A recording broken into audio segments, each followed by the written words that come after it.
Well, more people are starting to head back to the office after working from home for months, and some social distancing dilemmas are sure to follow. Joining us with how to navigate the new office environment without losing your cool is etiquette expert Diane Gottsman. Diane, great to have you with us. Let's start with somebody that you call the too close talker. So what should we do if somebody is invading our 6 feet of separation space?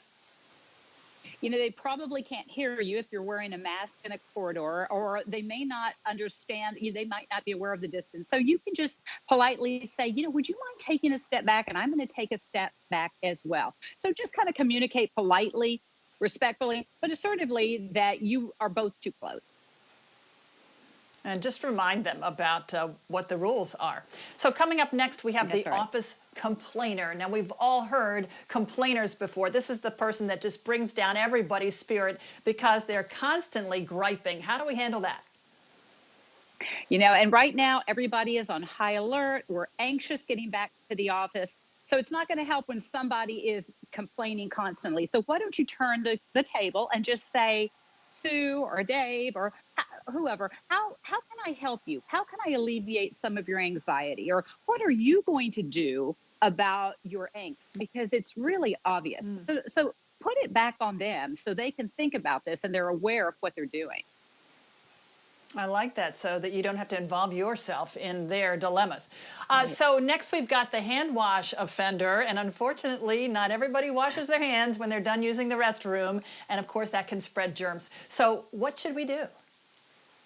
And we tend to listen if you're close to the door, if your desk is close to the door. So, that's in normal times it's offensive.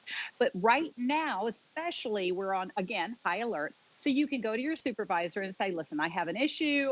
I want to talk to you confidentially, and let them talk about it in a staff meeting, meaning not pointing anyone out, but just going over all of the things that we need to do, wearing a mask, washing our hands, staying a safe distance apart.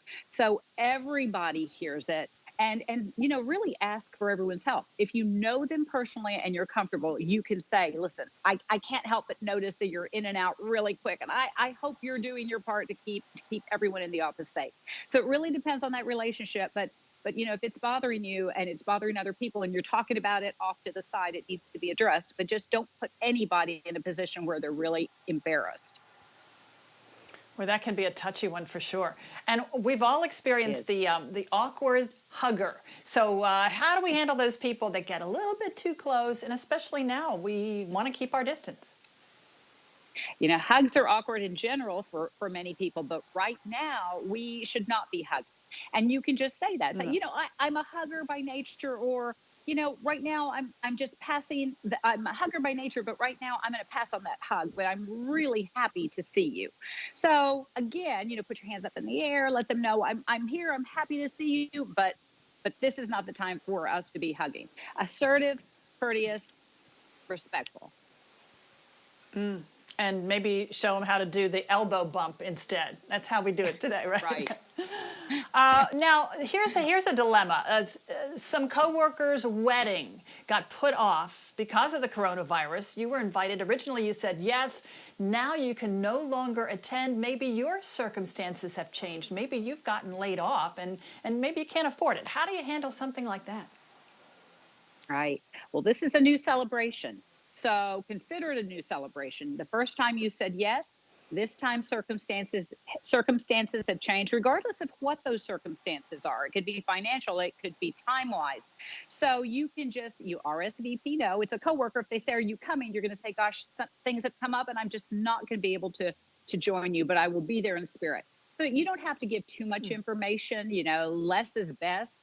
But it's not necessary, if you can't do it, to stretch your own budget or your own time restraints to follow up on your first RSVP. Well, helps them trim their list a little bit. And the most important thing is that you did RSVP. All right. Thanks so much. With all the answers to your etiquette questions, Diane Gottsman, the etiquette expert, we thank you. And you can reach her at dianegottsman.com.